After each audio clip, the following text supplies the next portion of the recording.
Pour aider cette chaîne, partagez, likez, commentez, et puis peut-être, aidez-nous sur Tipeee. Oui, bonjour à tous. Alors, c'est la revue de presse numéro 618 du 4 novembre 2025. Alors, avant de passer à Pokrovsk, qui est en train de tomber, à l'ensemble du front ukrainien qui est en train de craquer, oui, on peut le dire, j'aimerais vous parler du général de gendarmerie qui a déclaré hier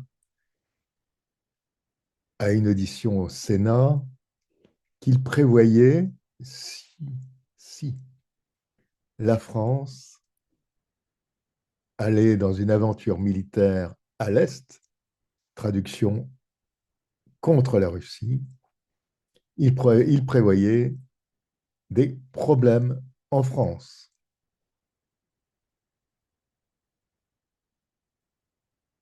Voilà ce que M. Macron nous réserve maintenant. Une répression, car nous allons peut-être, avec M. Macron, à la guerre. C'est fou quand même. Alors, c'est la revue de presse du mardi 4 novembre 2025, la revue de presse numéro 618 déjà.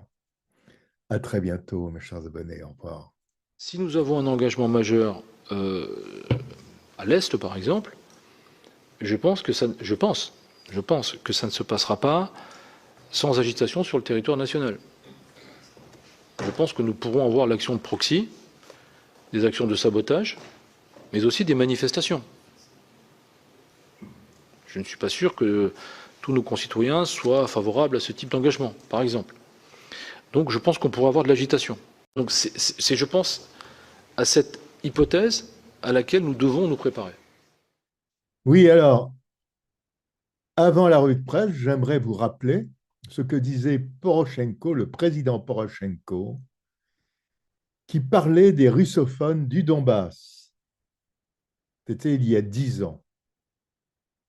Що у нас робота буде, у них немає. У нас пенсії будуть, у них немає.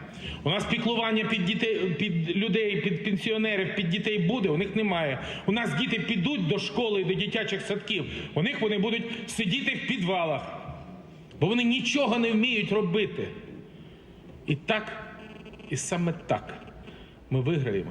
Alors Régis, le président finlandais Alexander Stubb a annoncé une possible rencontre entre Trump et Poutine. Est-ce que vous pouvez nous en parler un peu plus ? Alors oui, cette annonce a été faite hier lors d'une interview qui a surpris un peu tout le monde parce que le président finlandais fait partie au niveau de l'Europe, on va dire, des jusqu'au-boutistes de la cause ukrainienne. Donc il n'est pas franchement pour la solution négociée, mais plus sur l'idée de soutenir l'Ukraine jusqu'au bout. Et donc, s'il annonce cette rencontre, alors il faut voir que cette rencontre pourrait avoir lieu dans des conditions un peu particulières.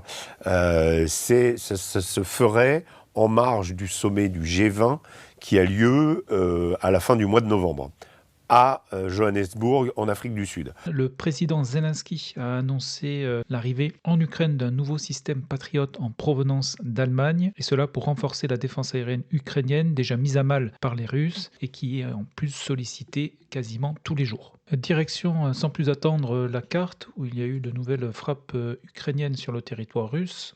Tout d'abord, ici, nous avons une centrale thermique qui a été touchée dans l'oblast de Bryansk, plus précisément dans la ville de Orel. Et ensuite, en bordure de la mer Noire, ici, c'est un terminal pétrolier, précisément le terminal pétrolier de la ville de Tuapse, qui a été touché par un drone ukrainien ici dans la journée du 1er novembre. En Ukraine, ici, dans la région de Tcherniv, c'est un Buk M1 de l'armée ukrainienne qui a été détruit le 3 novembre, qui a été donc détruit par un Lancet, ici exactement dans ce champ, au sud-ouest de la petite commune de Privilny. Le ministère russe de la Défense affirme que ses forces ont progressé dans la ville de Pokrovsk, dans l'est de l'Ukraine. La Russie soutient que ses soldats détruisaient ce qu'elle décrit comme des formations ukrainiennes encerclées près de la gare ferroviaire et de la zone industrielle de la ville. et qu'ils sont entrés dans le district de Prigorodny où ils se sont retranchés. Cependant, l'Ukraine indique que ses forces ont repoussé les attaques russes sur Pokrovsk. Elle maintient que les troupes russes ne contrôlent aucun quartier de la ville de manière totale. L'Ukraine précise également que ses forces ont frappé la raffinerie de pétrole russe de Saratov et plusieurs installations militaires russes. Par ailleurs, la Russie a mené des frappes massives pendant la nuit sur des sites militaires ou industriels ukrainiens, notamment un aérodrome militaire, une base de réparation d'équipements militaires et des infrastructures gazières. À Pokrovsk, une contre-attaque est actuellement menée par les forces ukrainiennes et depuis le 1er novembre, ce sont les unités de la direction principale du renseignement du ministère de la Défense ukrainien lancé une opération de sécurisation à Pokrovsk. L'objectif est d'y éliminer les groupes de combat russes qui y sont actifs et cette opération est placée sous le commandement direct du lieutenant-général Kirilo Boudanov, chef du renseignement militaire ukrainien. Néanmoins, et au vu des dernières géolocalisations et informations provenant de la ville de Pokrovsk, cette contre-attaque et à ce jour ne semble pas porter ses fruits. La ville de Pokrovsk, où la situation de la garnison ukrainienne ne cesse de se détériorer, comme vous pouvez ici le voir, avec des nouveaux gains de terrain au profit des Russes, non seulement sur la partie nord-est, mais également sur la partie est, sud, et dans la ville même de Pokrovsk, où les Russes ici ont maintenant atteint et quasi contrôle du centre-ville de la ville de Pokrovsk, et cela malgré la contre-attaque de l'armée ukrainienne depuis le 1er novembre sous le commandement du général Boudanov, opération au cours de laquelle des Black Hawk ont été utilisés, donc des UH-60, au cours desquels ici ils ont déposé en date du 31 octobre 2 groupes de combat dans ce secteur. Je dézoome pour bien vous montrer, on est à l'ouest de la ville de Pokrovsk, et ensuite les groupes de combat qui ont été débarqués ici ont été assez rapidement pris à partie par des drones kamikazes russes. Et comme vous pouvez le voir ici, dans la ville de Pokrovsk, c'est encore et toujours des positions russes qui sont bombardées ou bien attaquées par des drones kamikazes ukrainiens, ce qui suggère ici une avancée significative de l'armée russe dans la ville de Pokrovsk. Et il y a même des vidéos ici, par exemple en date du 29 octobre, où on voit des fantassins russes progresser sans opposition, tout comme une géolocalisation qui a été réalisée hier, ici dans laquelle on voit plusieurs fantassins russes progresser dans ce secteur ici, sans être pris à partie, ni même rencontrer d'opposition ukrainienne. Et pour rappel, il n'y a actuellement plus qu'une seule route pour venir ou sortir de la ville de Pokrovsk. Je l'ai matérialisé ici en orange. C'est la seule voie donc pour les Ukrainiens pour pouvoir approvisionner la garnison ou pour pouvoir s'en extraire. Et quand on dézoome ici, on se rend compte que la situation est quasi critique pour la garnison ukrainienne et qu'il est temps maintenant d'évacuer. Sur la partie est de la ville, là également, les Russes ont intensifié la pression sur les défenseurs ukrainiens, avec notamment de nombreux blindés qui ont été perdus dans de nombreuses attaques. Au sud de la ville de Mirnorad, ici, en date du 29 octobre, ici, 4 soldats ukrainiens sont tombés dans une embuscade alors qu'ils étaient en train d'entrer et d'investiguer une habitation. Ils ont été pris à partie par des tirs d'armes légères et dans la vidéo, 4 soldats ukrainiens ont été tués ici. Et ensuite, le 3 novembre, ici, on peut observer des fantassins russes progresser dans ce quartier ici, sans opposition, là également. Donc avancée rapide des Russes cette dernière semaine sur la garnison donc, de Pokrovsk-Mirnorad. Et en termes de géolocalisation de matériel détruit, donc nous en avons ici plusieurs blindés russes qui ont été détruits dans ces différentes attaques. Les opérations militaires russes se poursuivent sur la même dynamique que celle qui s'est enclenchée donc le 10-11 août dernier. Comme je l'avais expliqué, on avait fait une émission spéciale cet été sur cette question. Les Russes ont créé, comme aux échecs, un coup qu'on appelle un zugzwang, c'est-à-dire qu'ils ont contraint les Ukrainiens à jouer un coup suivant, qui est un coup qui ne peut que faire, qui ne peut aboutir qu'à une détérioration de leur situation générale. Et donc, on assiste à ça d'une manière tout à fait linéaire, finalement, tout à fait logique. Et on assiste parallèlement, au sens presque troisième dimension, ou quatrième dimension plutôt, pardon, à un monde parallèle qui s'est installé à côté, chez nous, dans nos médias notamment, chez nos politiciens également, pour nous raconter tout autre chose que ce qui est en train d'advenir. Voilà, c'est-à-dire qu'on a un front qui n'a eu de cesse de se détériorer grâce à ce coup opératif russe. Hein. Ça a contraint les Ukrainiens à récupérer des renforts, non pas dans une réserve générale sur leurs arrières, puisqu'elle n'existe plus depuis le mois de mars et la défaite cuisante dans le saillant de Souja, dans l'oblast de Koursk, mais donc de dégarnir le front partout ailleurs pour rassembler des unités et se lancer dans une série de contre-attaques d'une violence inouïe au nord de Pokrovsk, là où les Russes ont fait cette percée initiale. Ça a donc dégarni mathématiquement tous les autres points du front. Et qu'ont fait les Russes? Eh bien, ils ont attaqué tous ces points du front quasiment simultanément ou de manière distribuée dans le temps, un coup à un autre, etc. Et donc, ça a abouti non seulement à ce qu'à Pokrovsk, on ait une attrition maximalisée de l'armée ukrainienne qui a engagé des contre-attaques, donc qui s'est trouvée dans une position offensive dynamique. Face à elle, un mur de feu de drones, d'artillerie et de bombes planantes russes. Hein. Il y a des endroits qui correspondent, je sais pas, à la superficie d'une petite ville qui ont encaissé des centaines de bombes planantes en 72 heures, des bombes de 500 kilos à 3 tonnes. Hein. On a là un système de feu qui correspond aux heures les plus dramatiques, par exemple de la fin de la bataille du chemin des Dames, quand Pétain avait pris le commandement en octobre 17, là, et qu'au fort de la Malmaison, il avait fait pleuvoir en à peine une semaine 2,7 millions d'obus sur les positions allemandes. Hein, voilà. Donc là, on est sur des systèmes comme ça. Bon, là, c'est l'aviation qui prend le relais, bien évidemment, pour ces mesures démentielles. Donc les Ukrainiens se sont entêtés à vouloir contre-attaquer cette percée parce qu'ils avaient compris que ça risquait de déboucher sur un encerclement accéléré de Pokrovsk. Alors au final, ça aboutit à deux choses, la destruction de ces unités ukrainiennes engagées en renfort, et ça n'a pas empêché l'encerclement de Pokrovsk de se mettre en œuvre, et ça a permis aux Russes, à Kupiansk, à Liman, à Seversk, à Konstantinovka, au sud-ouest de Pokrovsk, dans l'oblast de Dniepropetrovsk, dans l'oblast de Zaporizhzhia, de lancer des offensives plus ou moins importantes, plus ou moins soutenues, et de gagner du terrain, et donc de continuer de mettre l'armée ukrainienne dans une situation où, quel que soit le coup suivant qu'elle prendra, ça ne peut amener qu'à des problèmes supplémentaires et supérieurs en termes d'intensité. Nous allons revenir sur les premières leçons que l'on peut tirer de ces images assez incroyables et fortement tragiques d'une dépose de commandos à Pokrovsk, commandos ukrainiens qui n'ont tenu que quelques minutes au sol avant d'être tués par des drones FPV. Alors pourquoi est-ce que c'est extrêmement intéressant? Parce que dans les armées, vous avez un mythe autour du sacrifice. Un mythe que l'on retrouve depuis l'Antiquité, sur lequel nous allons revenir, mais également une certaine glorification de donner sa vie et d'aller au combat, même quand la cause paraît perdue d'avance.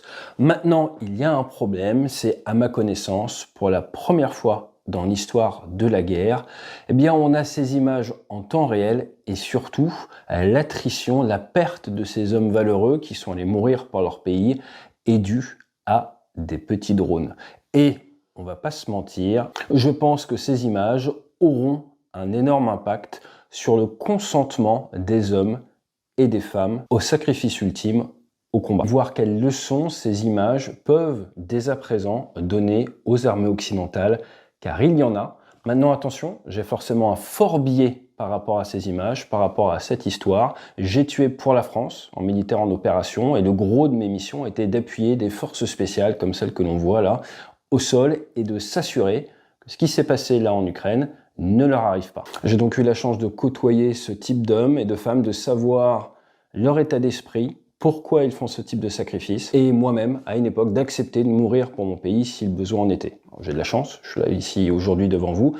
Je me suis blessé en service aérien commandé, coup du lapin, dissection artérielle. Rares sont les hommes et les femmes qui arrivent à passer toute leur carrière sans avoir un pépin à un moment ou un autre. Nous l'acceptons, on ne se plaint pas. Ces hommes ne se sont pas plaints, ont accepté leur sort et leur mission. Mais ce qui m'intéresse dans cette vidéo, c'est l'impact de ces images pour celles et ceux qui n'ont pas encore pris leur décision, qui n'ont pas encore décidé de servir leur pays, alors qu'on voit que les meilleurs d'entre eux n'ont absolument aucune chance s'ils sont mis dans une situation face à des drones FPV philo-guidés. Tout cela à un moment où on apprend dans la presse que plus de 100 000 jeunes ont quitté le territoire ukrainien dans les 2 derniers mois. Le président Zelensky ayant changé la loi qui disait qu'avant, entre 18 et 60 ans, vous n'aviez pas le droit de sortir du pays. Maintenant, en dessous de 23 ans, vous pouvez. Maintenant, sur le front de Pokrovsk, alors dans la dernière vidéo, je vous avais annoncé une nouvelle attaque mécanisée russe en date du 27 octobre. Et suite à cette attaque massive de blindés russes, de nouvelles géolocalisations ont été réalisées,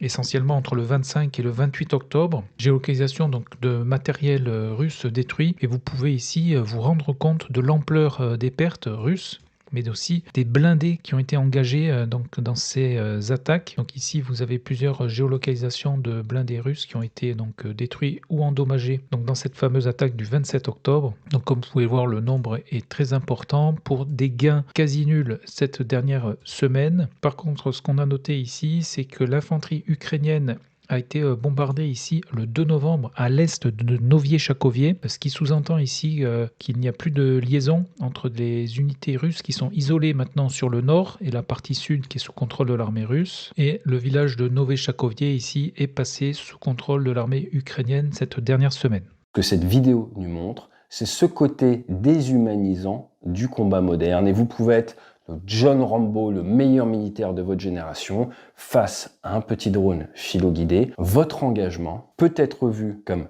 peine perdue si votre état-major, vos décideurs, vous envoient dans une zone complètement maîtrisée par l'adversaire. Alors les assauts aéroportés, accrochez-vous bien, la première grande démonstration a eu lieu à Kiev en 1934. C'est à la base une tactique, un moyen de déploiement soviétique. Rapidement, ça s'est étendu, il y a même eu en France, du côté d'Avignon, première école pour les troupes aéroportées en 1937. Ensuite, les planeurs ont également été utilisés, dès 40 par les Allemands, après par les autres armées. Pour ce qui est des hélicoptères, il faut attendre la guerre de Corée pour les premières opérations, notamment de combat Search and Rescue, de recherche et sauvetage de combat, ce qu'on appelle la RESCO en France. Mais le grand tournant, ça a été avec l'Algérie, avec les commandos de chasse, avec le colonel Bijard à l'époque, à partir du 8 mars 1954. Les Américains se sont inspirés de ça et ont essayé de l'améliorer, ils l'ont déployé à grande échelon au niveau du Vietnam. Je vous renvoie vers un film « Nous étions soldats » qui montre un petit peu justement ce premier assaut aéroporté qui s'est pas extrêmement bien passé pour les Américains d'ailleurs. Depuis, eh bien, les hélicoptères sont extrêmement utilisés. Ils vous permettent d'arriver rapidement, de déposer des hommes. Là, au niveau de Pokrovsk, eh bien, l'objectif, on ne connaît pas directement, mais avait l'air de vouloir être de déposer plusieurs hommes depuis ces moyens héliportés. On voit dans un premier temps 2 UH-60A, je sais que 3 ont été fournis par les Américains, qui sont détectés par un drone philo-guidé russe posés au sol. Ils se mettent en embuscade, ils attendent, et au moment où un véhicule vient, paf, ils vont dessus. Et bien là, ils ont vu passer, non pas un, mais 2 hélicoptères. Du coup, ils n'ont pas vraiment été surpris. Ils ont mis en place un drone de reconnaissance, ils ont vu les déposes, filmé les déposes, et après, derrière, je vous passe les vidéos, ils sont allés traquer les hommes un par un. Certains n'ont même pas fait quelques centaines de mètres. Ils ont essayé de se réfugier dans des bâtiments. Les drones philo-guidés viennent vous chercher dans des bâtiments détruits de nos jours. Alors, cette opération n'était pas sans rappeler celle de Mariupol en 2022, où des hélicoptères avaient déjà été perdus. Mais là, c'est le poids de ces images qui forcément marque toute la population, qui forcément risque d'avoir un énorme impact. Pour rappel, Pokrovsk, vous êtes dans l'oblast du Donetsk, vous êtes à 57 km de Donetsk. C'est une ville de 60 000 habitants. Alors ça vous parle pas trop comme ça, mais Bourges en France, c'est 64 000. 3, ce serait une bonne comparaison, 62 400 habitants. Alors forcément, la population a été évacuée. La ville a été fondée en 1880. Il y a une grande mine de charbon. Et d'après certaines sources, les Russes auraient déjà perdu l'équivalent de l'armée française en effectif, en perte, comprendre décès ou blessés, pour essayer de prendre cette ville. Il ne faut pas faire l'erreur d'essayer de comparer ça à nos approches et nos tactiques occidentales. Les Russes nous ont bien montré qu'ils étaient sur un autre état d'esprit, sur une autre philosophie quant à l'emploi de la vie humaine. Toujours est-il, contrairement à ce que de nombreux observateurs ont initialement cru, ils ne sont pas en retard d'un point de vue technologique. On en a parlé sur une vidéo, ils ont su s'adapter et en fait ils ont créé dans cette zone une sorte de kill zone à base de drones philo-guidés. Par contre, ce qui est catastrophique, c'est ce monde parallèle qui s'était déjà installé depuis le début du conflit. Mais là, puisqu'il faut voler au secours de la défaite, il ne s'agit plus d'habiller le revers de Souja en disant bon bah oui mais les Ukrainiens ont tenu assez longtemps les Russes en échec sur leur propre territoire, etc., ou nous dire bon ils ont tenté une contre-attaque en 2023, elle a quand même eu l'armée russe, etc. Là tout le monde sait que voilà on est arrivé au bout du bout et donc tout le monde se met à délirer, mais alors c'est du très grand n'importe quoi, y compris en agitant des épouvantails, hein, on nous en a déjà servi pas mal, mais là, ça s'accélère, c'est un effet boule de neige, mais c'est du grand n'importe quoi, parce que ce qui est très intéressant à chaque fois, si on observe l'actualité, on a des fuites sur cette histoire de soldats français qui finiraient par être envoyés là-bas, alors que tout ça, c'est encore de l'agitation autour de ces fameuses fumeuses histoires de forces de réassurance au cas où il y aurait un cessez-le-feu. Donc autant vous dire que le cessez-le-feu, les amis, vous n'êtes pas près de le voir. Ben, évidemment. Il n'y a pas d'entente pour le moment entre Russes et Américains sur les conditions, sur l'acceptation, parce qu'il ne faut pas dire les conditions, il faut dire sur l'acceptation par le camp occidental, Amérique compris, des conditions posées par les Russes et que les Russes sont en mesure d'imposer vu la dynamique militaire dans laquelle ils se trouvent. Donc, les histoires d'envoyer des hommes, des machins, des forces régulières, hein, parce que je ne reviens plus, à chaque fois les gens me disent « Ah bah oui, mais il y a des forces spéciales. » Oui, mais ça on le sait, ça fait depuis 2022 qu'il y en a, on va pas le répéter à chaque fois, c'est un entendu, on n'a plus besoin de le répéter. Mais d'engager des unités de l'armée régulière, fût-elle de la Légion étrangère, c'est niette. Hein, tout ça, c'est pour agiter des chiffons rouges. Alors c'est bien parce que les Russes nous prennent vraiment pour des idiots, puisque du coup, eux, ils l'agitent en miroir vis-à-vis de leur population pour continuer de dire que nous sommes des abrutis finis, et ils n'ont pas tort de le faire, il faudrait pas s'en priver. Hein.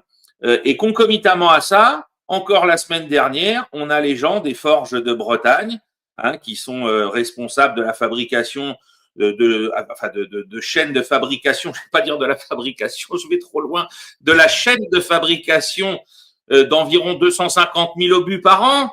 Hein, et qu'est-ce qu'ils nous disent, les braves gars de la CGT qui bossent là-bas? Ben, ça fait un an que M. Macron nous parle, mais que le carnet de commandes, il est vide. Voilà. Direction le front de Kharkov et plus précisément donc dans la ville de Vovchansk, pas de modification des zones de contrôle. Par contre, on note toujours ces éléments d'infanterie russe qui continuent donc leurs attaques et leurs infiltrations. Ici, nous avons plusieurs positions de l'infanterie russe qui ont été bombardées, notamment les 1er, les 2 et 3 novembre, notamment ici ce bâtiment qui a été d'abord bombardé par l'artillerie ukrainienne et ensuite attaqué par des drones ukrainiens les 2 et 3 novembre. Et dans cette journée du 3 novembre, ici, des éléments d'infanterie russe ici ont tenté de franchir ce pont ici donc sur la rivière Vovcha, pont qui est détruit comme vous pouvez le voir ici, et les fantassins russes ici ont été pris à partie par des drones kamikazes ukrainiens. Les forces aérospatiales continuent de soutenir les attaques terrestres, puisqu'ici des appareils russes ont bombardé des positions ukrainiennes avec des FAB dans la journée d'hier. Et en termes de géolocalisation de matériel détruit, nous avons là un T-64 qui a été détruit par un drone kamikaze russe dans la journée du 30 octobre dans la forêt ici au sud du village de Izbitske. On peut produire 250 000 obus par an, mais on n'a toujours pas de carnet de commande, parce qu'on n'a toujours pas d'argent pour mettre sur la table dans ce carnet de commande. Donc on revient à ce que je dis depuis février sur ton antenne, c'est que le but de tout ça, c'est quoi? C'est de nous faire les poches. C'est certainement pas d'aller s'opposer à l'armée russe. Hein, faut pas nous prendre pour des dindons. En ce qui concerne les Tomahawks, d'après ce que j'ai compris, ce que j'ai vu aujourd'hui, mais encore une fois, avec les Américains, tout change du jour au lendemain. Ce que je viens de lire, c'est que Donald Trump a déclaré qu'il n'enverrait pas de Tomahawk aux Ukrainiens parce qu'ils sont assez forts pour résoudre le problème eux-mêmes, quoi que cela veuille dire. Le fait est que ce qu'a dit le Pentagone, qu'ils ont suffisamment de Tomahawks en réserve pour en donner à l'Ukraine, était en quelque sorte une manière de tirer le tapis sous les pieds de Donald Trump. Pour être honnête, je ne suis pas sûr que ce soit une chose très loyale à faire, surtout aussi ouvertement.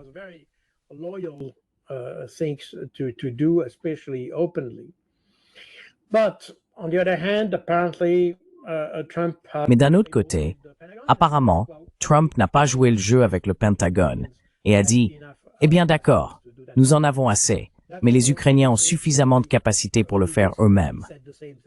C'est aussi l'explication du fait qu'il y a quelques semaines, il a dit la même chose d'ailleurs, que la Russie est un tigre de papier. Et dans ce contexte, l'Ukraine peut agir seule. En fait, c'est une façon de dire que les Européens et l'Ukraine sont assez mûrs et n'ont pas besoin de nous dans ce sens. Les Américains ne veulent certainement pas. Enfin, je pense qu'il est clair pour tout le monde que tôt ou tard, l'Ukraine s'effondrera d'une manière ou d'une autre, militairement et probablement même politiquement.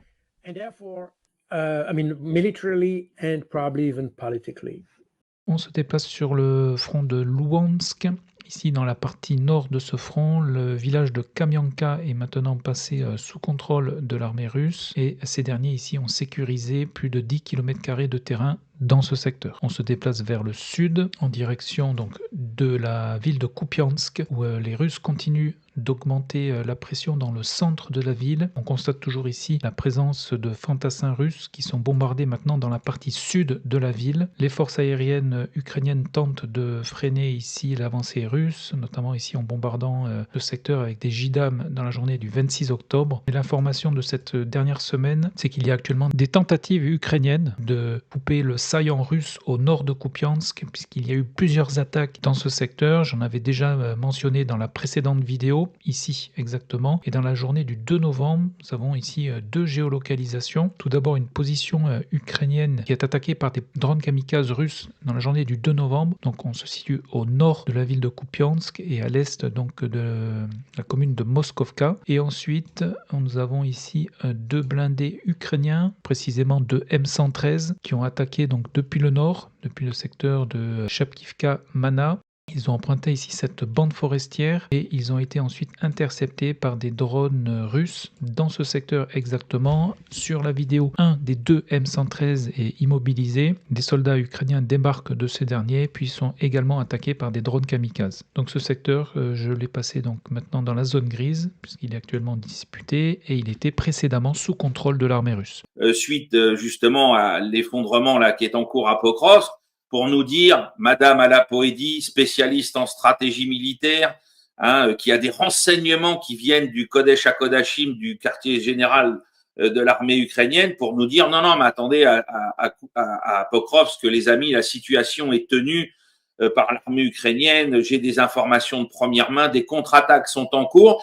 Alors, sa fameuse contre-attaque, c'est l'opération héliportée avec 20 bonhommes, qui d'ailleurs, selon certains commentateurs qui se sont exprimés ces 48 dernières heures, évoquent la possibilité que ce soit même pas une opération de contre-attaque, mais une tentative d'exfiltration de personnages importants qui étaient dans la garnison de Pokrovsk, y compris des agents occidentaux.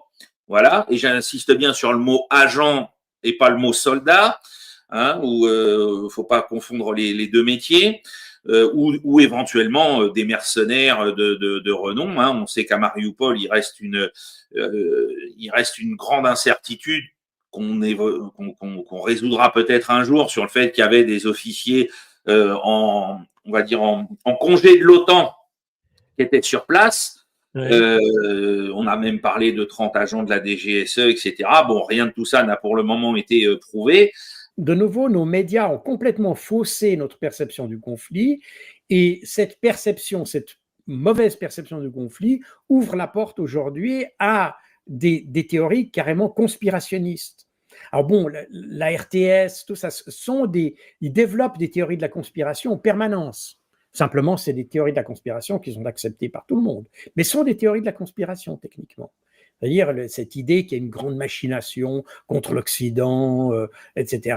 On y trouve différentes rationalités derrière, que ce soit l'Union soviétique, que ce soit l'Empire russe, que ce soit la haine des LGBTQ+, Y, Z. On met tout là-dedans de façon à essayer d'essayer de créer une image, une logique dans un conflit pour lesquels les Russes n'ont jamais dit quoi que ce soit. On se déplace vers le sud et là on note une avancée des Russes, avancée assez significative puisque ici on parle plus de 20 km² de terrain qui sont passés sous leur contrôle dans le secteur de Lozova-Zeleny-Aï. Ces avancées donc ont eu lieu ces derniers jours et ici une position fortifiée est passée sous contrôle de l'armée russe donc depuis ce matin même et ces derniers sont même arrivés dans le village de Borivska-Andrivka. Se situe donc pour rappel bien au sud de la ville de Kupiansk qui est ici, secteur ici qui est passé sous le contrôle de l'armée russe. C'est du personnel de très haut niveau qui a été gâché, comme on disait à l'époque de Dien Bien Phu, hein, on a donné du pain au canard en sacrifiant des unités d'élite pour quelque chose. Alors si c'était pour extraire des personnalités, là on peut comprendre qu'on a engagé ces gars-là et qu'on leur ait fait courir le risque de mourir dans cette opération. Mais si c'est une contre-attaque, ça n'a aucun sens. Voilà. Maintenant, si l'on observe le comportement des Européens, et c'est là, en fait, le véritable problème avec les Européens, si l'on considère l'ensemble du conflit depuis le tout début, je dirais depuis 2014, on peut voir qu'entre 2014 et 2022, la Russie a tout fait pour parvenir à une solution politique, pour faire appliquer les accords de Minsk. Qui s'y est opposé? Les Européens. Et je dis bien les Européens. I say Europeans. Of course, the US was very happy to destabilize. Bien sûr, les États-Unis ont été très heureux de déstabiliser l'Ukraine avec la Révolution orange, Victoria Nuland, John McCain et toutes ces personnes. D'accord, tout cela est un fait. Mais lorsqu'il s'agit ensuite de l'aspect, disons, militaire ou de la dimension militaire du conflit, les Européens ont pris le relais. Et lorsque j'étais là-bas, en 2014, il n'y avait pas tant d'Américains en Ukraine. Il y avait surtout des Allemands, des Canadiens et des Britanniques. Des soldats, je veux dire, des conseillers et ce genre de choses. On voit donc que pendant ces 8 années, les Européens ont joué un rôle déterminant dans l'attisement du conflit. Et tous les efforts de la Russie ont en réalité été rejetés par les Européens eux-mêmes.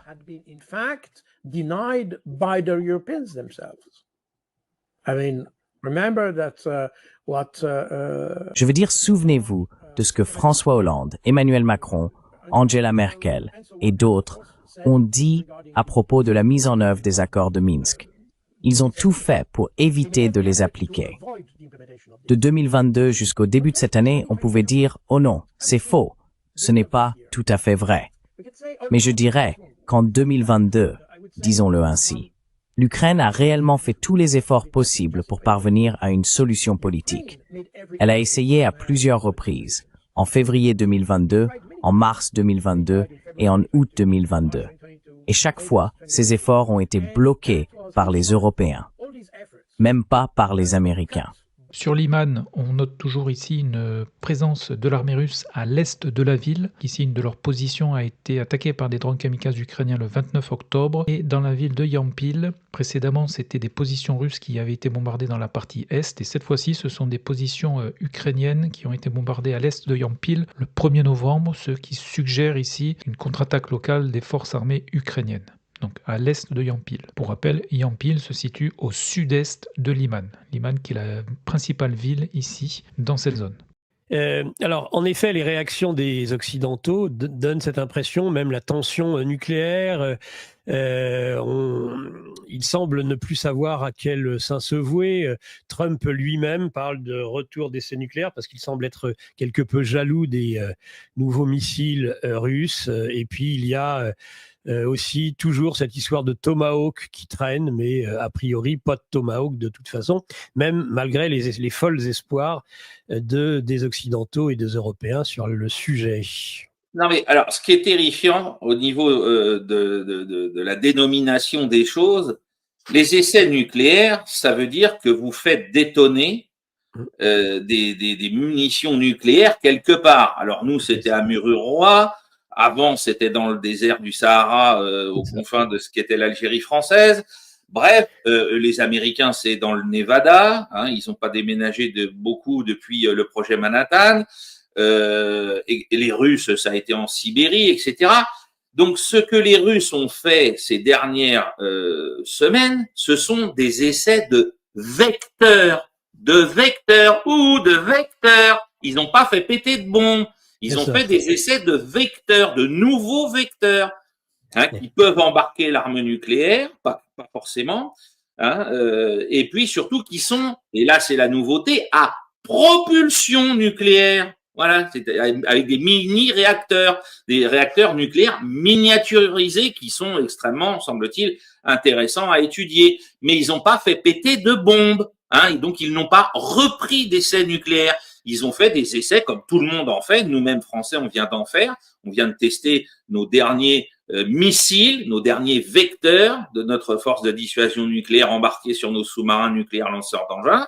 Donc voilà, tout le monde continue de tester des nouveaux vecteurs, notamment soit par rapport aux avancées sur l'hypersonique, ou là pour les Russes avec donc ces mini-réacteurs nucléaires. Les Américains sont en train d'en faire autant, avec des tirs qui traversent l'Atlantique Sud de part en part. Bref, mais des essais nucléaires eux-mêmes, même si les États-Unis n'ont pas signé le moratoire pour dire on se calme, les essais nucléaires américains, pour qu'ils reprennent, il faut attendre minimum 24 mois que les installations dans le Nevada soient remises à niveau. Donald Trump, il sera où dans 24 mois? Il sera en train de prévoir sa succession à la présidence. Alors lui, comme d'habitude, il parle au peuple américain. Alors les mecs aux États-Unis, moi je regarde la télé américaine, les gars, les Russes, ils font des tests et tout. Donc déjà ce qu'on présente au peuple américain, c'est effectivement que les Russes font des essais nucléaires, sans leur préciser que c'est les vecteurs dont on parle, c'est pas les bombes. Donc l'Américain de base, il dit what? C'est pas nous qui avons le plus gros canon, c'est pas nous qui avons la plus grosse bombe. Qu'est-ce qu'on fout? Donc Donald, il est dans l'avion, il fait on y retourne, on va remettre ça en place, et puis en fait, derrière, il n'a pas consulté le type qui est censé lui dire non, mais surtout dis pas ça parce que on pourra pas le faire avant 2 ans, même si tu le décides. Donc ça sert à rien de raconter tout ça. Donc ça, c'est le premier point. Le second point, oui, c'est encore cette histoire. Ça perd à Pokrovsk, sortez-nous une histoire. Et hop, les Tomahawks reviennent. Alors, on va le redire. Les Tomahawks sont des missiles qui ont été conçus pour l'US Navy, la marine américaine, pour pouvoir frapper des cibles terrestres ou éventuellement d'autres bâtiments de guerre. D'accord? Ils n'ont pas été conçus pour être tirés depuis le sol, depuis la terre. Ils n'ont pas été conçus pour ça. Or, depuis quelques années, les Américains ont réfléchi à la façon dont ils pourraient justement utiliser ces missiles avec des vecteurs terrestres. Donc, ils ont fait des recherches, ils ont mis en place des vecteurs et puis ils les ont testés. Et aujourd'hui, des lanceurs de missiles Tomahawk, il y en a 2, peut-être 3 qui sont opérationnels et qui viennent juste de sortir de la phase d'essai menée par l'armée américaine. Donc, il faudrait déjà les démonter de là où ils sont, que les Américains se disent, du coup, nous, on n'en a plus pour nous, faut l'entendre comme ça, ou on en prend un et puis on l'envoie en Ukraine, un seul. Donc, survivabilité d'un seul lanceur. 48 heures maximum. Il tire 2 fois, 3 fois, et il prend un Kinjal dans la figure ou un Iskander ou ce que vous voulez, et c'est terminé. Et en plus, il ne peut être actionné par rapport au niveau de qualification, par rapport à son côté ultra récent, il ne peut être mis en œuvre que par des personnels de l'US Army. Qu'est-ce que vous voulez qu'ils aillent risquer la peau de leur bonhomme en Ukraine aujourd'hui dans la situation dans laquelle on est? Nous arrivons maintenant sur le front de Siversk, où là on note plusieurs avancées russes, notamment au nord de la ville même de Siversk, puisque pour rappel, Siversk se trouve ici, et ainsi qu'au sud, où on note des avancées dans le secteur de Vimka, ainsi que sur le sud de Vimka, et également au nord de Pereiznie, ici en direction de Zvanivka. Au lieu d'être enfin raisonnable et de dire ok, c'est foutu, va peut-être falloir faire autrement, va peut-être falloir dire à Zelensky, c'est perdu, on a tout essayé et on va arrêter. Non, faut encore poursuivre parce que y a pas assez d'Ukrainiens qui sont morts, tu comprends, il y a pas assez d'Ukrainiens qui se sont sacrifiés, alors que les scènes de résistance dont on a déjà souvent parlé sur cette antenne se multiplient. Là, on est passé à un autre stade, puisque là, à Odessa, la semaine dernière, on a carrément eu des attaques. C'est pas directement des gens. Jusqu'à maintenant, on avait des voisins, des amis qui résistaient aux gars du TCC quand ils venaient enlever quelqu'un. Là, donc c'est-à-dire qu'ils réagissaient les mecs du TCC tentaient d'embarquer quelqu'un et les voisins, les amis, les proches ou les passants venaient au secours du type. Bon, là, les mecs du TCC ont à peine pénétré dans un quartier que les gens sont sortis massivement pour les attaquer avant même qu'ils sortent de leur véhicule. Ensuite, on a eu cet été, j'en avais parlé, un type qui avait sorti des grenades. Il les avait pas fait détonner. Hein, mais pour résister, pour tenter de dissuader les mecs du TCC, il avait sorti des grenades qu'il avait dégoupillées. Bon, bah, il y a 10 jours, il y en a un, il les a dégoupillées et il s'est fait sauter avec les mecs du TCC. Il y en a un autre qui, lui, avait un flingue, il s'est mis à leur tirer dessus. Il y en a un autre, il a été emmené à l'hôpital pour passer son test médical. Il était au 3e étage, il a préféré sacrifier ses 2 jambes en sautant du 3e étage. Donc, on est dans une dynamique qui commence, là encore, à s'aggraver. Et en parallèle, on l'avait noté aussi depuis cet été, dans les zones qui sont les plus proches du front avec l'armée russe, les Russes, eux, très intelligemment, ont décidé de lancer des attaques de drones contre les agents du TCC pour montrer à la population ukrainienne qu'ils sont prêts à les aider à ne pas aller se battre. Il faut le noter. Donc tout ça, ça démontre que tout est en train de s'effriter aussi du côté ukrainien. On voit de plus en plus de voix des partis politiques ukrainiens qui ont encore le droit de citer, il y en a plus beaucoup, hein, à part le parti présidentiel, je crois qu'il en reste encore un autre qui a encore le droit de la ramener, c'est tout. Oui, ça doit être ça. On doit être à 2 partis qui ont le droit de parler en Ukraine. Eh bien, on a de plus en plus de voix qui disent ce qui se passe à Pokrovsk, c'est n'importe quoi. Les ordres que Syrski a donnés, c'est acheté à la poubelle. On sacrifie nos hommes pour rien. Parce que là, ce qui va se passer, c'est qu'entre Kupiansk et Pokrovsk, en plus des pertes des combats depuis le mois d'août, qui ont été terribles, de part et d'autre d'ailleurs, on va ajouter à ça la perte côté ukrainien de tout le matériel lourd. Là, il y a des analystes ukrainiens eux-mêmes, des gens donc, qui disent tout le matériel lourd qui est dans Pokrovsk, il sortira plus de Pokrovsk. Tu m'étonnes, le couloir de sortie, hier, il faisait 2,63 km à 9h quand on a fait le bulletin de veille stratégique. Ce matin, il fait presque 1 kilomètre de moins. Hein, et donc, c'est une kill zone. Tu passes une tête, tu prends un drone dans la figure ou un obus d'artillerie ou pire, une bombe planante russe. Donc, le matériel lourd, il sortira pas. Et les images qu'on voit d'ailleurs depuis environ jeudi, vendredi dernier, c'est que tout ce qui essaye de sortir par ce goulet d'étranglement, c'est des soldats à pied qui sont ciblés par les drones russes. C'est-à-dire que les Russes tapent des soldats qui sont par groupe de 2 ou 3 avec des drones pour empêcher même les hommes de sortir. Donc sur Pokrovsk, où malgré l'intervention des unités de Boudanov, la situation continue à se détériorer rapidement pour les forces armées ukrainiennes. Donc ça va être une catastrophe militaire. Et là, les Ukrainiens que j'ai lus qui disent voilà, Syrski a fait n'importe quoi, etc. Ils disent bien, c'est pas moi en tant qu'analyste tout seul qui le dit, moi c'est ce que j'en déduis. Ils disent mais en plus, donc on aura perdu le matériel lourd, on risque de perdre nos hommes, et en perdant nos hommes, il y aura donc plus personne pour tenir les lignes de défense improvisées qu'on a creusées ces 3 ou 4 dernières semaines et qui sont dans un état d'avancement à ces premiers niveaux d'avancement. Donc autant dire que quand les Russes débouleront dessus, il n'y aura pas grand-chose pour les arrêter. Donc voilà, la situation est catastrophique. Les Russes auront détruit les réserves stratégiques à Soudja en mars dernier. Là, tout ce qui restait du meilleur des unités ukrainiennes, bon, bah après, il va pas rester grand-chose. Hein. Il va pas rester grand-chose. L'idée de ça, de l'Ukraine, de Zelensky, c'est d'impliquer les Américains sur le champ de bataille. C'est ça l'idée fondamentale.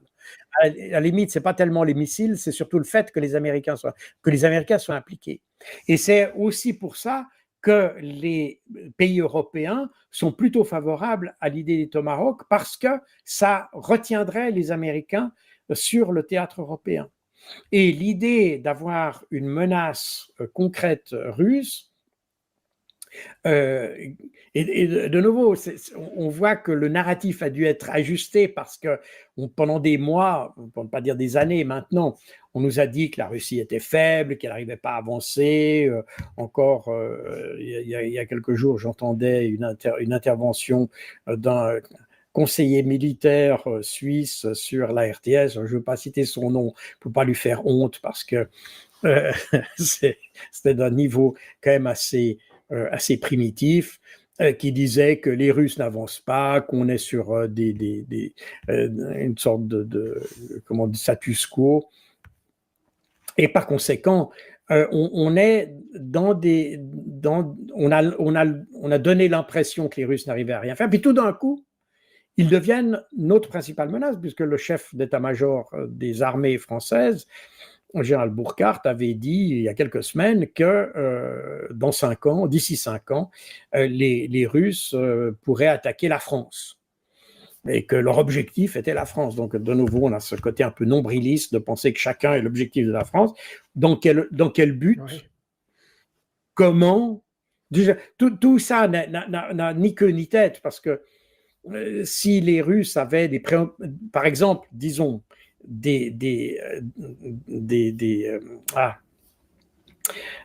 claims, le nom m'échappe, des revendications territoriales à l'égard de la France ou à l'égard d'un autre pays, alors on pourrait imaginer ça. Mais ce qui intéresse les Russes, c'est pas tellement le territoire. Même en Ukraine, ça n'est pas ça. Mais de nouveau, comme on a fait passer le conflit ukrainien comme étant un conflit à caractère territorial, eh bien, on voit cet appétit russe qui pourrait s'étendre à tous les autres pays parce que on veut recréer l'empire. D'ailleurs, même si on crée l'empire russe, on ne voit pas très bien ce qu'il viendrait faire en France, ni même l'Union soviétique. Mais de nouveau, ça a été le narratif de créer tout ça. Donc aujourd'hui, tout ce narratif qu'on a créé se trouve un peu en porte-à-faux avec la réalité, mais on essaye malgré tout de dire que la Russie constitue une menace pour l'Europe. Pour les informations donc essentielles au 4 novembre 2025, donc en résumé, les avancées russes les plus significatives ont été observées sur les fronts de Louhansk et de Dnipro, où plus de 30 km² de terrain ont été gagnés par les Russes sur ces deux fronts. Les Ukrainiens mènent actuellement une contre-attaque au nord de Kupiansk dans l'espoir de couper le saillant russe et les unités russes qui se rapprochent toujours du centre et maintenant du sud de la ville de Kupiansk. Et enfin, la situation sur Pokrovsk est de plus en plus critique pour l'armée ukrainienne, malgré ici l'intervention des forces de Boudanov pour tenter de soulager la garnison. Bonjour Dimitri, bonjour à tous. Alors, jour d'élection, Vincent, aux États-Unis, les New-Yorkais élisent leur maire. Oui, alors à 24 heures près, ça fait pile un an que Donald Trump a été élu. Un triomphe en nombre de voix, en nombre de grands électeurs et aussi au Congrès, puisqu'il a arraché la majorité à la Chambre des représentants comme au Sénat. Malgré les procès en sorcellerie, malgré les anathèmes lancés par les bien-pensants, malgré les tueurs embusqués et les magistrats tenaces, une victoire tellement écrasante que le Parti démocrate ne s'en est toujours pas remis. Le maire de New York doit être élu ce soir et avec le décalage horaire, son nom sera connu le jour anniversaire de cette Bérésina démocrate et la victoire de Zohran Mamdani serait une sorte d'exorcisme pour la gauche américaine, le signe que la malédiction est conjurée. Voilà, Zohran Mamdani, c'est donc son nom, c'est l'anti-Trump, hein, Vincent. Un autre Obama avec le charme, le bagou, la jeunesse. Il est né en Afrique, en Ouganda. Il y a passé sa petite enfance. Ses parents sont indiens, un anthropologue marxiste et une réalisatrice couronnée à Cannes et à Venise. Il a toujours vécu au sein de cette gauche intello qui habite en première classe dans le village mondial. C'est un musulman à la barbe souriante et c'est un musulman radical qui dénonce en Israël un régime d'apartheid, à Gaza un génocide et qui laisse dire quand on parle devant lui d'une intifada mondialisée. Son programme est socialiste, gratuité pour les transports en commun et les crèches, gel des loyers dans une ville où ils ont augmenté 7 fois plus vite que les salaires l'an dernier. La construction des logements sociaux devrait coûter 100 milliards de dollars sur 10 ans, selon ses propres documents de campagne. Il compte faire payer les riches, même s'il trouve qu'il y a trop de milliardaires dans la capitale de la finance. Bref, il va ruiner New York. Donald Trump l'a traité de communiste cinglé, mais tout le gratin progressiste vote pour lui. Les acteurs, les happy few, il a le charme de la nouveauté, il venge la gauche, il rompt avec un parti démocrate démonétisé. Alors, ce n'est pas un outsider pourtant, puisqu'il a remporté les primaires démocrates contre Andrew Cuomo, qui s'est maintenu. Alors, Cuomo incarne la vieille garde, le notable démocrate. Ancien gouverneur, fils d'un ancien gouverneur, il a travaillé avec les Clinton et il s'est même marié à une Kennedy. Il a tellement mal géré le Covid dans les maisons de retraite qu'on le surnomme le tueur de grand-mère. Et sa carrière a connu un coup d'arrêt brutal quand une douzaine de femmes l'ont accusé d'agression sexuelle. Il a 10 points de retard dans les sondages sur Zohran Mamdani, mais il s'accroche, un peu comme Kamala Harris, dont le parti n'a même pas réussi à se débarrasser. L'ancienne vice-présidente vient de publier un livre pour démontrer qu'elle n'est pour rien dans sa défaite. Tout est de la faute de Biden. L'espoir fait vivre, la rancœur aussi. Tout ça explique que 63% des électeurs américains aient une image négative des démocrates. Bon, on va quand même attendre sagement ce soir pour tirer des conclusions du scrutin, Vincent. Oui, et on surveillera aussi l'élection des gouverneurs en Virginie et au New Jersey. Il y a 3 femmes en lice. Ce qui est assez frappant, c'est que l'une est une ancienne du corps des Marines, sa rivale, un ancien agent de la CIA, et la troisième a été pilote d'hélicoptère dans la marine de guerre. Des femmes à poigne, qui se gardent soigneusement de tout wokisme et se veulent modérées. La gauche américaine s'imagine qu'elle va renaître à New York, mais on ne voit pas dans ces élections locales que la révolte contre la toute-puissance de Donald Trump est vraiment commencée. Signature Europe 1, ainsi va le monde. Merci beaucoup, Vincent. Et le Premier ministre chinois Li Qiang et son homologue russe Mikhail Mishustin ont coprésidé la 30e réunion régulière entre les chefs de gouvernement chinois et russes à Hangzhou. Le Premier ministre Li Qiang a déclaré que la Chine et la Russie étaient de bons voisins qui se faisaient mutuellement confiance. Il a souligné que cette année, qui marque le 80e anniversaire de la victoire dans la guerre de résistance du peuple chinois contre l'agression japonaise, la Grande Guerre patriotique soviétique et la Seconde Guerre mondiale, les deux parties s'étaient soutenues mutuellement dans leurs événements commémoratifs, approfondissant ainsi leur amitié bilatérale. Li Qiang a souligné que le président chinois Xi Jinping et le président russe Vladimir Poutine s'étaient rencontrés 2 fois cette année, orientant les relations vers un développement de haut niveau. Il a déclaré que la Chine était prête à renforcer la communication stratégique, à aligner les stratégies de développement et à élargir la coopération dans divers domaines avec la Russie. Il a ajouté que le mois dernier, la 4e session plénière du 20e comité central du PCC avait adopté les propositions pour la formulation du 15e plan quinquennal de la Chine, qui définit les grandes lignes du développement futur du pays. Le Premier ministre Mishustin a félicité la Chine pour la conclusion réussie de la 4e session plénière, affirmant que les relations bilatérales avaient atteint un niveau historique. Il a exprimé le souhait de la Russie de renforcer la coopération dans les domaines du commerce, de la culture et dans d'autres secteurs. À l'issue de la réunion, les 2 premiers ministres ont signé un communiqué conjoint et assisté à la signature de documents de coopération dans des domaines tels que les douanes et la navigation par satellite. Et le Premier ministre chinois Li Qiang et son homologue russe Mikhail Mishustin ont coprésidé la 30e réunion régulière entre les chefs de gouvernement chinois et russes à Hangzhou. Le Premier ministre Li Qiang a déclaré que la Chine et la Russie étaient de bons voisins qui se faisaient mutuellement confiance.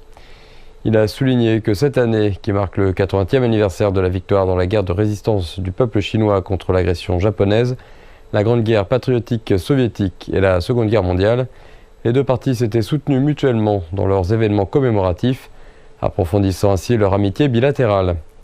Li Qiang a souligné que le président chinois Xi Jinping et le président russe Vladimir Poutine s'étaient rencontrés 2 fois cette année, orientant les relations vers un développement de haut niveau.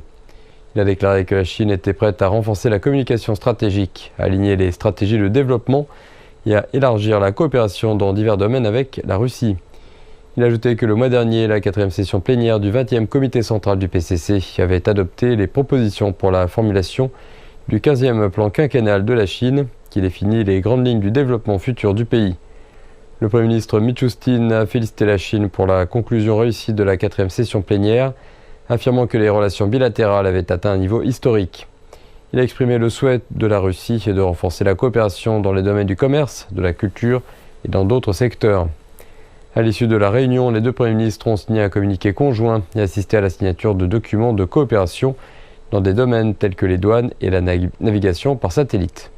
Je veux revenir aux relations avec la Russie. Hein. Vous avez été rendre visite au président Poutine à Moscou en début d'année pour parler notamment de la poursuite de la coopération sécuritaire. Alors, pendant des années, cette coopération a pris le visage du groupe Wagner dans votre pays. Depuis le décès brutal de son chef, Evgeny Prigojine, en août 2023, il se dit que Moscou fait pression sur vous pour signer un contrat avec la société Africa Corps, l'entité qui a remplacé Wagner et qui est, elle, contrairement à Wagner, formellement liée au gouvernement russe. Est-ce que c'est vrai qu'il y a eu de nombreuses visites du ministre russe délégué à la défense pour que vous signiez un accord formel avec Africa Corps, Monsieur le Président? Mais pourquoi vous parlez de pression? Je pense qu'entre la Fédération et la Russie, c'est une relation d'amitié et de fraternité. La Russie, à un moment donné où nous étions en très grande difficulté, la Russie est venue à notre secours, parce que nous l'avons demandé. Et nous sommes en partenariat, c'est une coopération comme nous entretenons avec tous les autres États, parce que la République centrafricaine est aussi jalouse de sa souveraineté.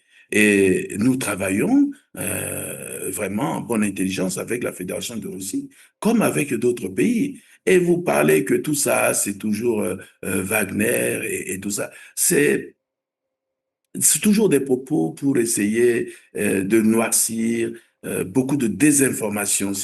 Mais je dois vous rappeler, vous savez qu'en 2017, ici en Centrafrique, c'est l'Union européenne qui était chargée de la formation de nos forces de défense et de sécurité. Un bataillon formé, on n'avait pas parce que les rebelles qui avaient occupé le pays avaient vraiment pillé nos armureries, nos poudrières. Il n'y avait rien. Donc, à l'issue de cette formation, il fallait des armes. Malheureusement, on n'avait pas d'armes. Nous avons fait une demande au niveau de l'Union européenne. Et l'Union européenne, à l'époque, c'était Mme Mogherini à qui j'avais écrit. Elle m'a fait savoir que les traités de l'Union européenne ne permettaient pas de nous aider et avait demandé aux autres États. Personne n'a réagi. Et je fais l'économie de l'histoire. Finalement, c'est la Fédération de Russie qui a accepté de nous donner des armes, et gratuitement. Nous sommes allés au Conseil de sécurité. Et c'est le comité de sanctions qui a autorisé. Parce que quand la question était arrivée au Conseil de sécurité, ils avaient dit que là, les armes que voulait nous donner la Fédération de Russie, nos forces de défense ne savaient pas l'utiliser, qu'il fallait une formation. Et la Russie a accepté de dire, bon, comme moi j'ai voulu donner volontairement et gratuitement ces armes, et qu'on recommande qu'il faut une formation, je suis disposé, et nous avons écrit, nous avons fait la demande. Nous avons eu l'ambassadeur des États-Unis en Turquie et l'envoyé spécial pour la Syrie, qui parlait de la manière de trouver une sorte de solution pour les pays autour d'Israël. Comment ils devraient se comporter envers Israël. Voici ce qu'il a dit.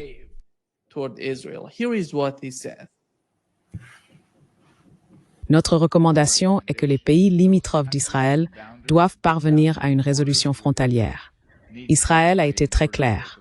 Après le 7 octobre, toute menace à cette frontière ne sera pas limitée par la ligne bleue, la ligne verte ou la ligne rouge. Ils veulent une normalisation, un traité et un accord frontalier, et ils l'appliqueront selon leurs propres conditions. Le conseil est que si vous partagez une frontière avec Israël, la première étape, plutôt que de penser à les combattre maintenant, est de vous aligner avec eux. Pensez-vous que la solution que Tom Brock nous a proposée à propos d'Israël va fonctionner, compte tenu du comportement d'Israël depuis si longtemps?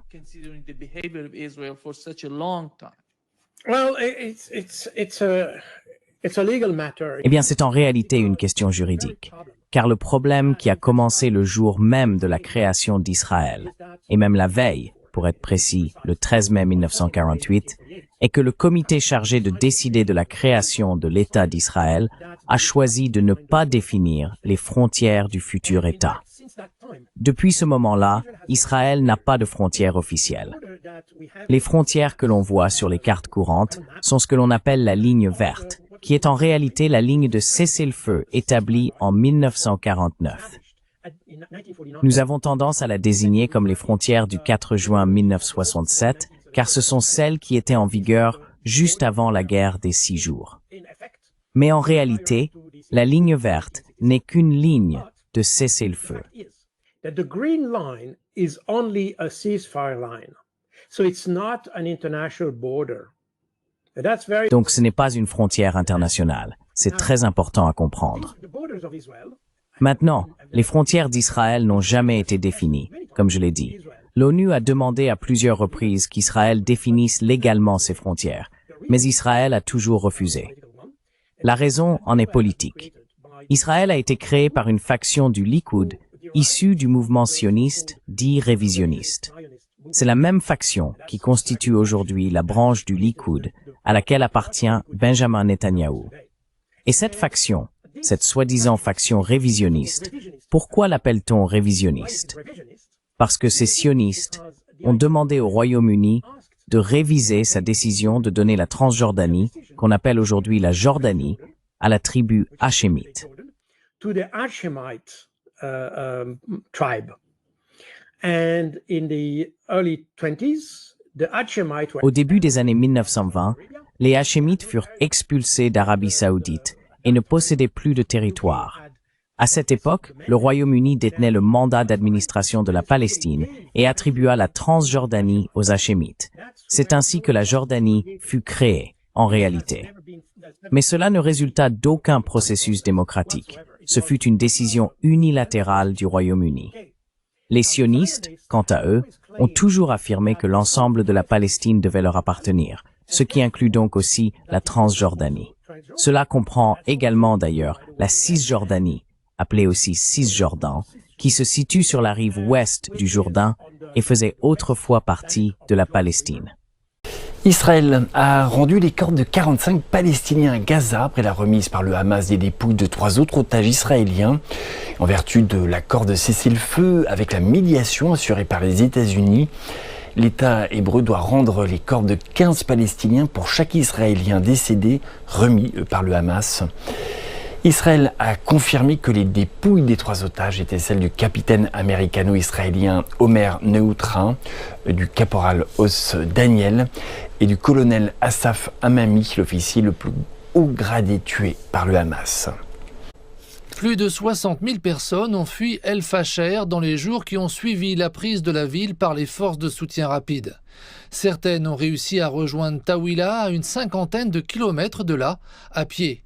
Beaucoup de ceux qui ont survécu aux nombreux points de contrôle et aux patrouilles des forces de soutien rapide pour atteindre Tawila ont rapporté avoir été témoins d'exécutions massives, de tortures, de passages à tabac et de violences sexuelles.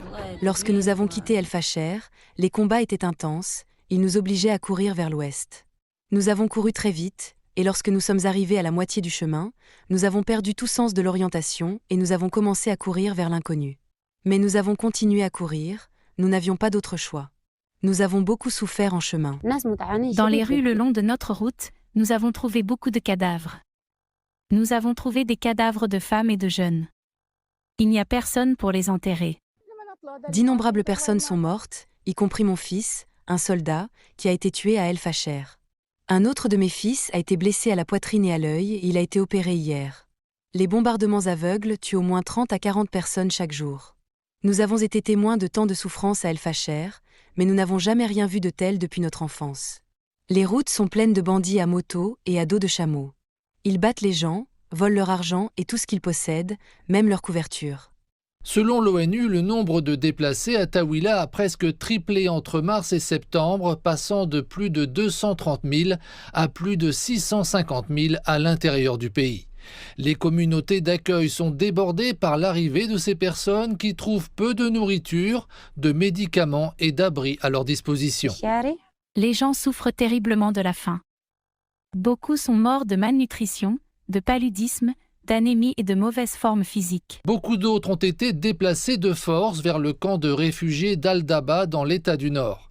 Plusieurs milliers d'autres pourraient trouver refuge dans ce camp et dans les zones environnantes dans les jours à venir, fuyant les violences. D'autre part, les violences et les meurtres se poursuivent à El Fasher, les belligérants ne montrant aucune intention de mettre fin à ce conflit qui dure depuis plus de 2 ans. Et la discussion budgétaire qui recommence, mais dans une confusion délirante. Folle. Écoutez, Patrick, vous connaissez peut-être l'expression populaire « la cour du roi Péto », vous savez, qui a donné naissance au mot pétaudière. Cette expression populaire, oui, colle parfaitement à la cacophonie générale qui règne à l'Assemblée nationale à propos de la discussion budgétaire. Quand je dis discussion, d'ailleurs, c'est un terme impropre. Dans une autre fable de La Fontaine, les animaux, je ne sais pas si vous vous en souvenez, élisent un roi sans pouvoir. Qui aboutit à une pagaille généralisée. Macron, on le sait, n'a plus de pouvoir, et Lecornu laisse le Parti socialiste gouverner les tendances lourdes budgétaires, alors que ce parti n'est pas au pouvoir. Le couple exécutif est débordé, piétiné par la pétaudière budgétaire. Et du coup, la confusion règne et le budget de Sébastien Lecornu semble s'enliser. Mais attendez, oui, confusion totale. 2 mots, c'est les 2 mamelles politiques de ce pauvre et cher pays en ce moment. Les Français assistent au spectacle, ils sont médusés. Les entreprises sont au fond du trou. Et les investisseurs étrangers affolés constatent le fiasco. Ils s'inquiètent ouvertement de l'avenir de ce pays. D'ailleurs, je ne sais pas si vous avez vu cette statistique, Patrick, mais depuis quelques mois, quelques années, beaucoup de Français partent travailler à l'étranger. Le chiffre est supérieur à 2 millions. 2 millions de Français s'exilent, pas dans le cadre de gens qui partent avec des entreprises. Ils s'exilent pour des raisons de travail et pour des raisons fiscales. Ça, c'est un signe. Eh bien, la pétaudière budgétaire actuelle qui s'installe à l'Assemblée nationale renforce cette confusion. L'anarchie et le désordre règnent en maître en ce moment. Alors, on va se le dire, la plupart des députés tirent la couverture à eux sans que personne ne commande plus rien vraiment. Le regard vide d'ailleurs, je les voyais des ministres sur le banc du gouvernement, le regard vide des ministres en dit long sur l'état de sidération collectif. Il y a des amendements dans tous les sens, Le Premier ministre lui-même, je ne sais pas si vous avez vu dans une interview Parisien, dit « Je m'attends à n'importe quel moment à être renversé, moi et mon gouvernement ». On en est là à l'Assemblée nationale. L'aveu fou et lucide de Sébastien Lecornu en dit très long sur la situation politique et budgétaire dans laquelle la France a sombré. Lucidité, il en faut, parce qu'il reste encore au moins 2500 amendements à étudier. Le temps presse.